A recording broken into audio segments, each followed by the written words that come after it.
bật ở cái chặt sạp như tuyệt rẻ sọt đầy tấu rẻ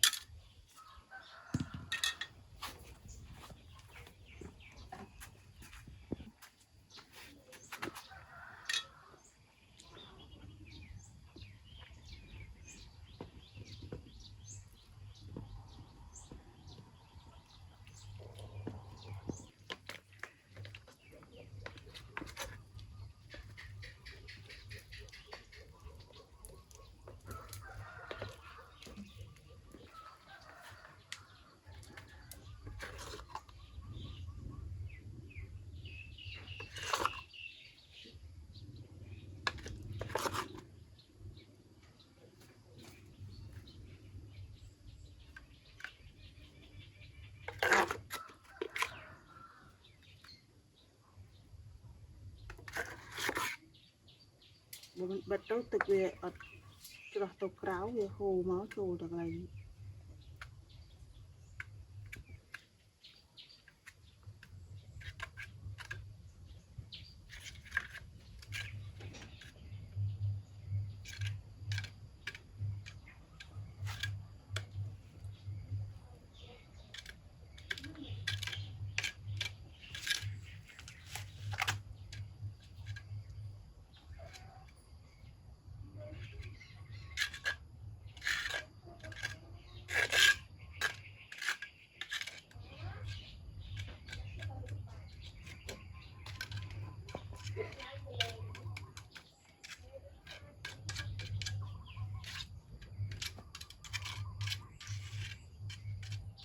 chỉ được tàu như tóc bay tiền bay ở mùi vậy và mình hạt bét không sao ra tụ này mất rồi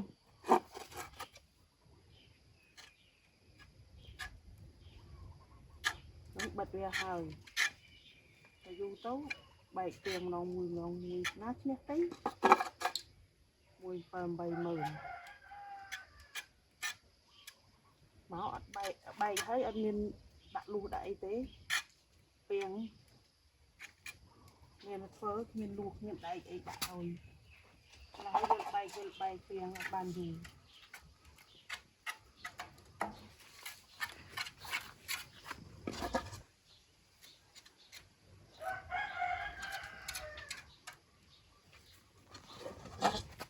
trời mà ơi thôi để trời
bọc mình lại chưa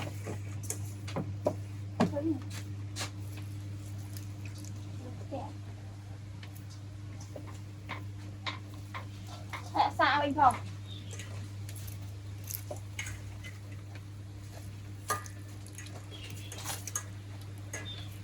rồi nung nào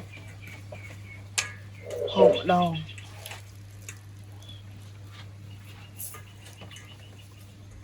ngày muốn sờ ra rồi thôi nung nào đòn cái đây thế nào nghe ăn tôm đi đâu hai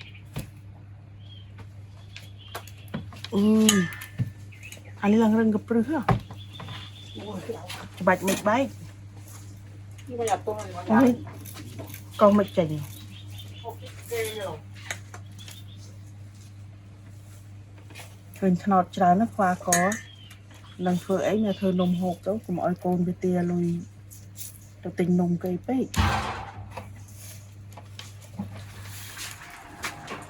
ហើយបកឆ្នោតសិនឈ្ងុយទៅឈ្ងុយជាងសារ៉េនទៀតបកឆ្នោតឲ្យបកបដូរវាចេញកុំឲ្យល្វីងនេះអាបដូរវានេះតែយើងមិនបកវាទៅព្រោះវាល្វីងតែយើងធ្វើនំលេជាមួយ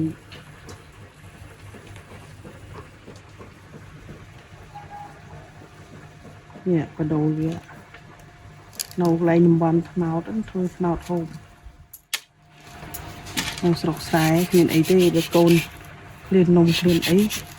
ជាងមានថ្នោតខែនេះមានថ្នោតចឹងយើងធ្វើថ្នោតឲ្យវាហូបទៅនេះសាច់ឲ្យល្អដល់ហើយឈ្ងុយ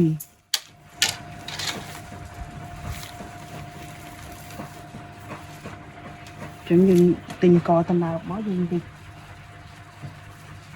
នំទៅដាក់ចាស់ហើយទៅឲ្យកូនហូបបាននេះកាត់អាបដូរវាចេញកុំឲ្យវាល្វីង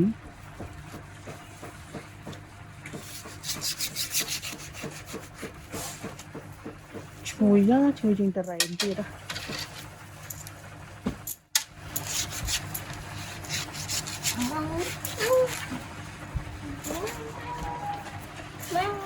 ជួយឲ្យយើងយកទៅច្រែងមករុះ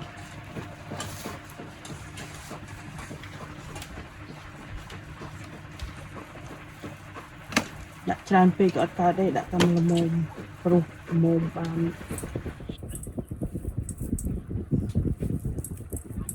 ដល់ចិត្តដើមស្នោលួលស្ដៃស្នោតទុំរុះហើយលួលរឹងធ្វើនំគូស្ដាយ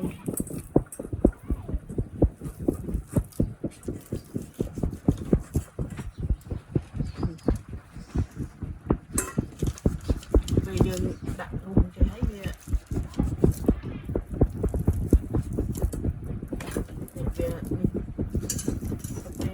បានសាច់វាចាសាច់ថ្នោតយកទៅពេលគីមអីគេនឹងបានសាច់វាមករឹងអញ្ចឹងហើយស្អាតហើយស្រេចពេញបាក់អីបាក់ត្រង់ហើយព្រោះអីវាចេញតែសាច់អីអត់មានអាសកៃវានឹងទៅជាមួយមិនមែនគេច្រែងអញ្ចឹងរូបស្រួលយើងលាងកតណើបទៅទៀត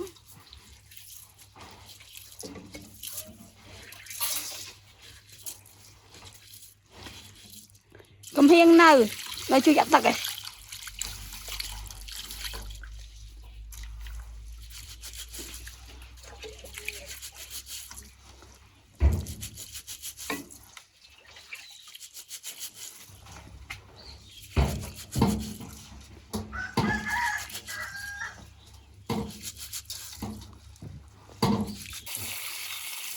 នេះចាក់ទឹកជាចាស់ហើយយើងលាងមកទឹកទៀត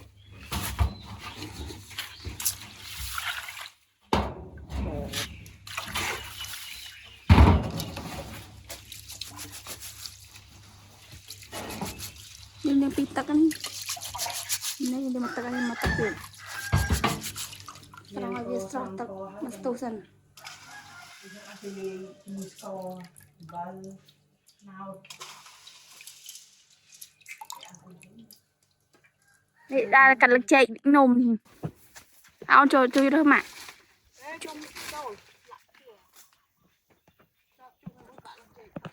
chọc chui cái xuống đó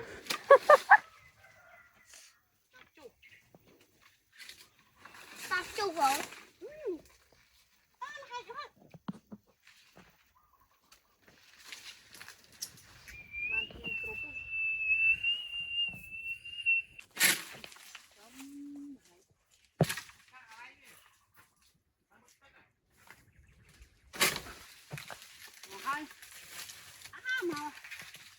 xịt ao lình trong cái cá như thế nè đang chơi mà đau anh hay nhiệt đau học con tôm tôm mấy tôm mui mui này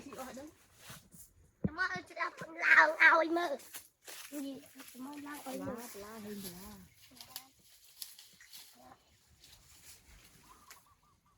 mẹ lai đang chơi còi lai rụi ở tê mới tàu lá bị chơi tiền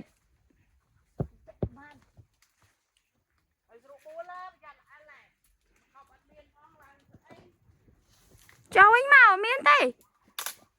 ừ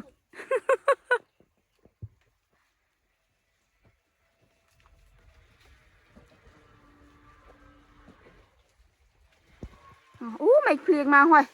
người là ngất sụp áo cho mày phiền ơi tem món này cắt màu mày đang cắt liêm mặc tè liêm ra mày phiền à dùng chuyện được tè mình Đây nè. Đây.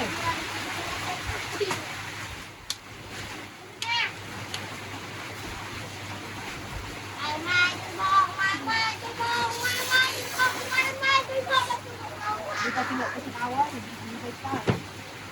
Cái mà đấy. Con lên hai hả?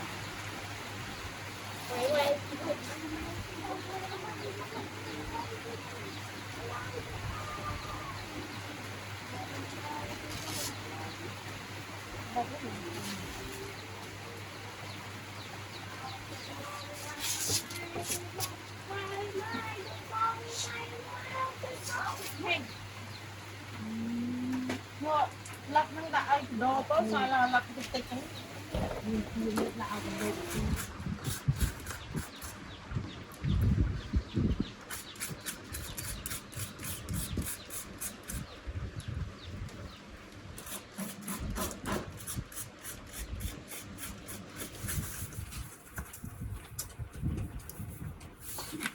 Rùa mưa rùa ê tròn đúng tròn còn tròn chặt tròn thì có Thì mình chặt tròn thì bây giờ là sắp luôn cơ.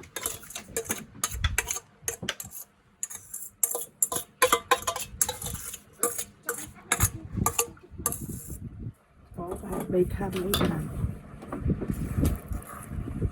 nào như tôi chặt thọ được một ngày trên sám chối nhưng nào bên được nào thầm chiết này nhưng tôi định con như vậy một anh làm hơi cực anh tôi làm chui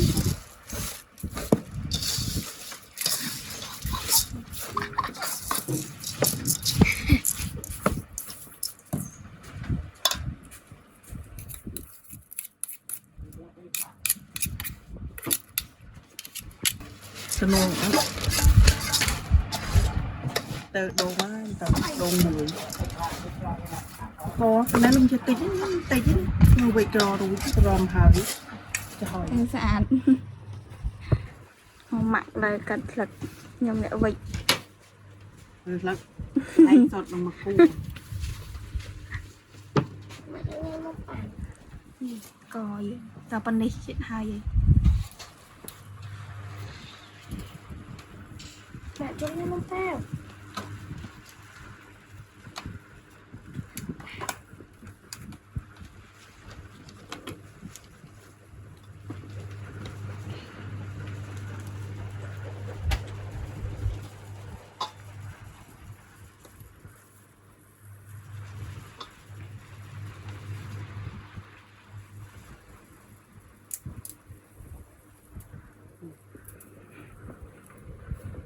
nông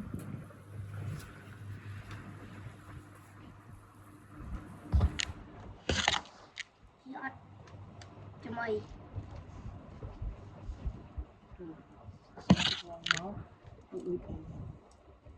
mày có thể làm anh là chưa có anh ơi hay anh ấy anh tu vậy hay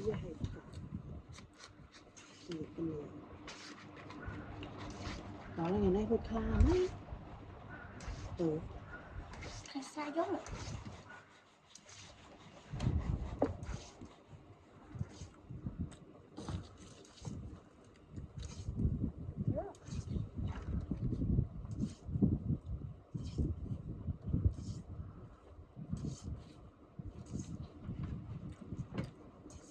cái hai lượng anh em muối lên cái ba ngày nữa gì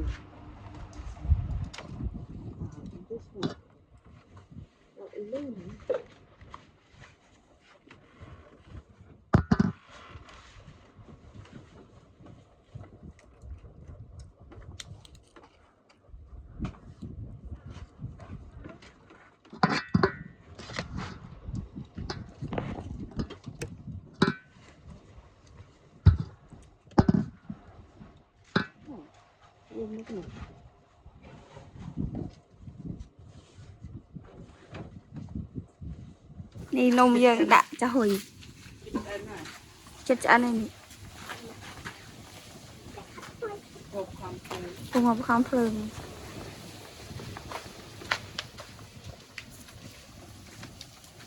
lần phía đi chạy nguồn cái hiên hay cái đau thôi nào biết đã nông được sai xa thân nông cho mơ đón tiền tụi em tôi ăn này nhung bây giờ ông ôn mà ăn thì còn tự hộp về mấy liên chơi tập pha tình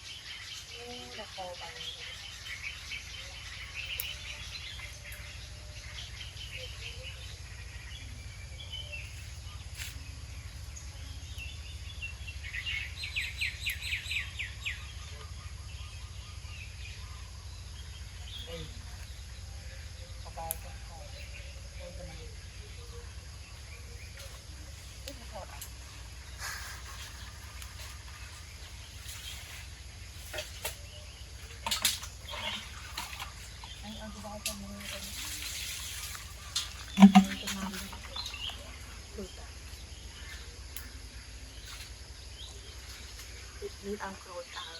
ăn vai đó ăn rồi ăn xoài đâu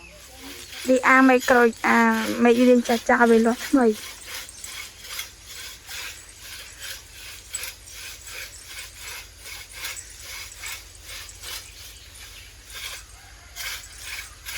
để ăn được tận bự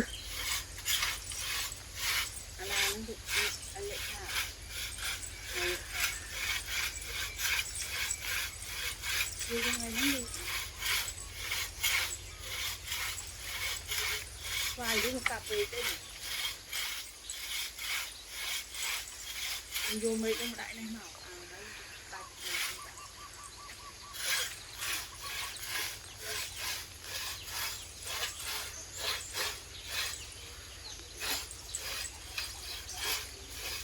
đây cũng con nào đấy là hai cái đầu tiên cái luôn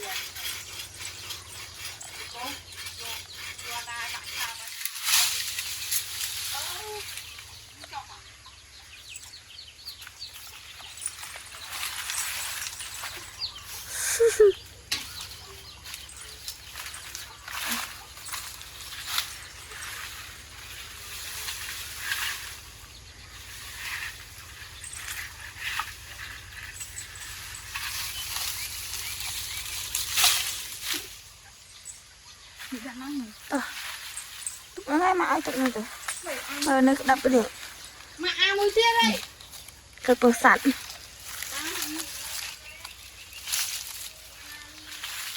mày cả này ôi vô tao từng nứng ớt cháp mệt mất à tôi dương chạm ngoài ông cụ nữa mình là chạy chạp thì mình là chạp phun ai này bốn gồm chạy đấy gồm nào còn ấy dập chúng tôi chạp phun ai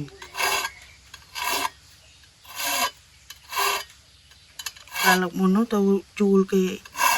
chạp ao gì lâu ở đi rin chạp ai mà các bạn chạp nông đông ở đây tràn đấy từng cuộn từng chạp ứng ở buôn trăm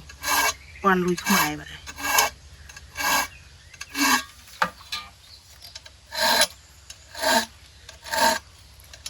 វាមិនទៅពិបាកអីប្រហែលទេយើងមើលមុខអាណាយើងឆាបតាមស្របតាមមុខអាណាដែលបិឆិតនេះទៅអាចបានទៀត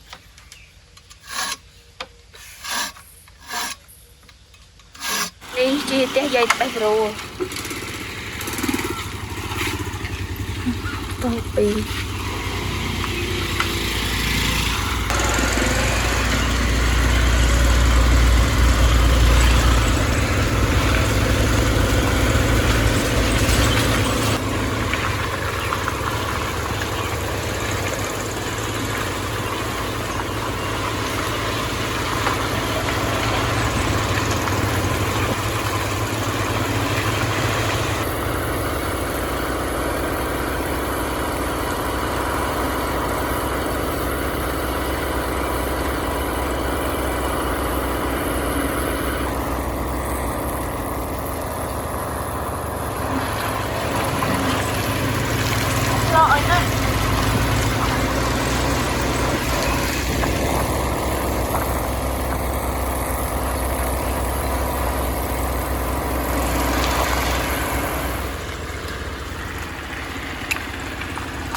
lại dùng đó thì lại dùng rồi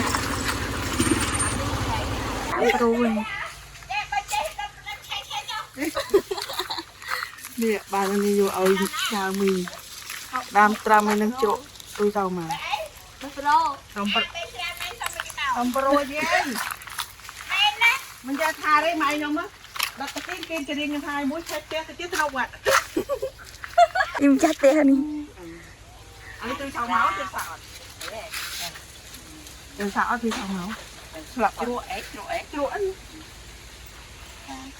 បានពីដល់ណាបែបជ្រក់ពួកនោះមើលទៅធ្វើថាចេះមិនចាមកខ្ញុំទៅតាម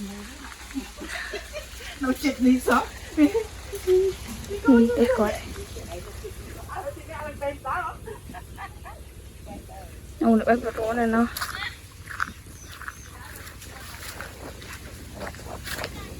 nghề đam pro ạ đam mới vô mạo ui tức trầy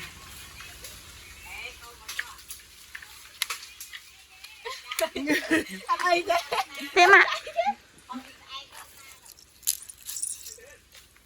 nè vai không tung mẹ ba hiểu cái rong ngồi lại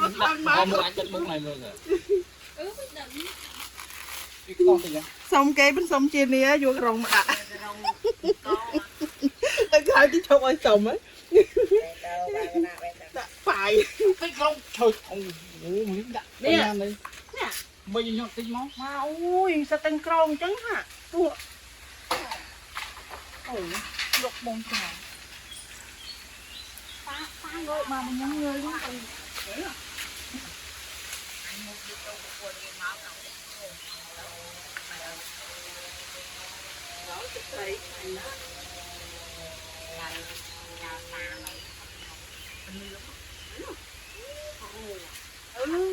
nó free rồi nó free tập bay nó là cái chơi bán tôi lần chung nhiều mà nó nghe chúng ta quá đi là bột vào đây này cả con này khăn nào hai khăn nào thông thông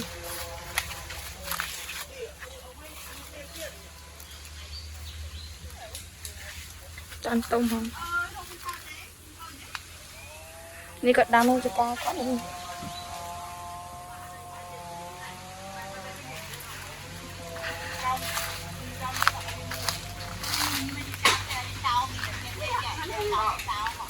แต่ไว้เนี่ยนี่ฮะอย่าสับใจเอาอยู่ดอกพังกัดตะแจกเดี๋ยว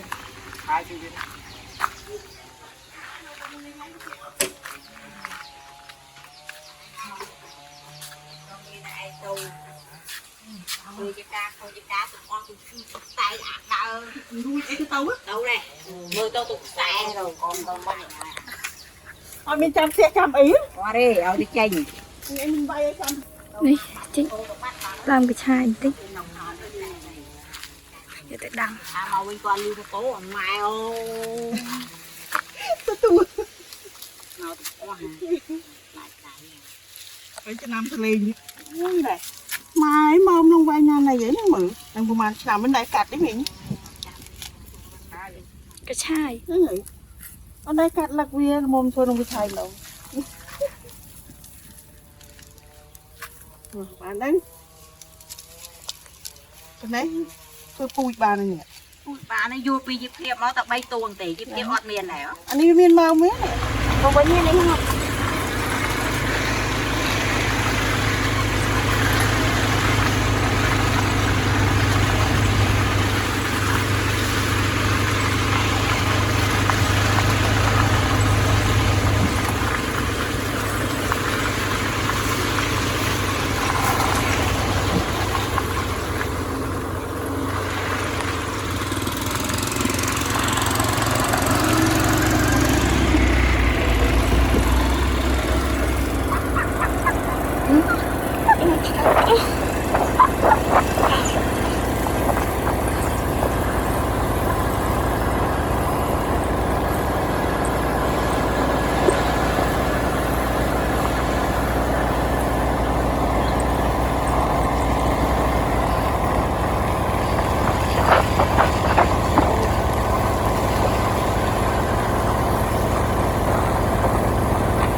វិញហើយ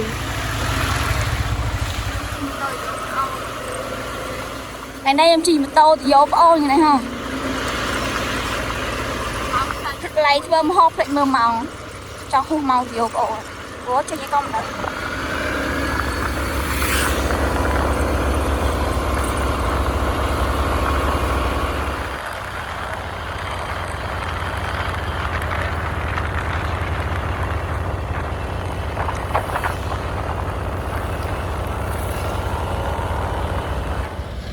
លេងចេញពីរៀនមក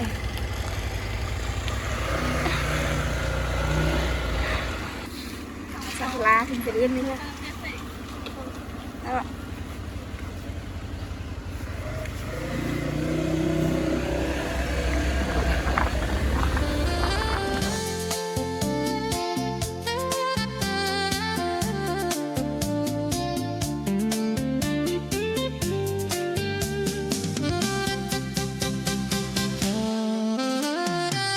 ចូលកន្លែងជាសិនធ្វើម៉ូតូផ្លេចចូលអស់ប្រេងទៀត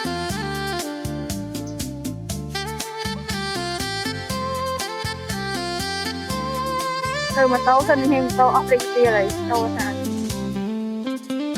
ប្រេងទៀតអស់ឥឡូវទៅផ្ទះសិនយកទៅធ្វើនៅបឹងរាំងវិញ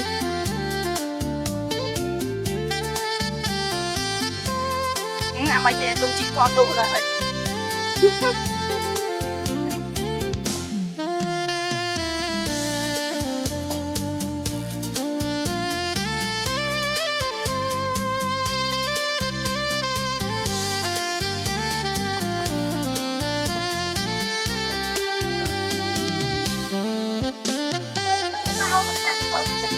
អត់ទៅទេ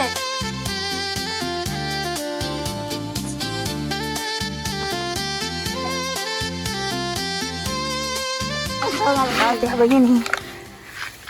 ទៅចា ơi pang môi mà Thế đâu cá đâu ai ạ.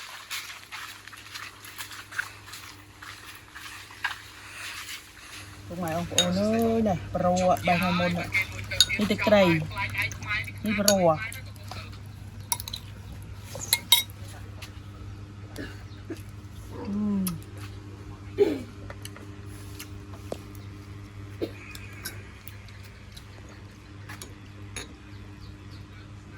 Diệt nha. Tại em đang thằng nghịch đi ruột được ọt đấy.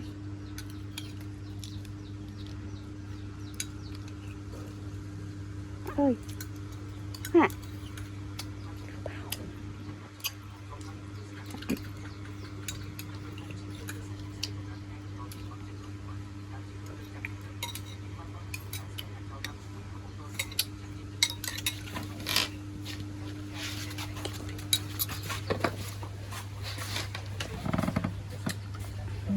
Để bỏ cho bọn cua.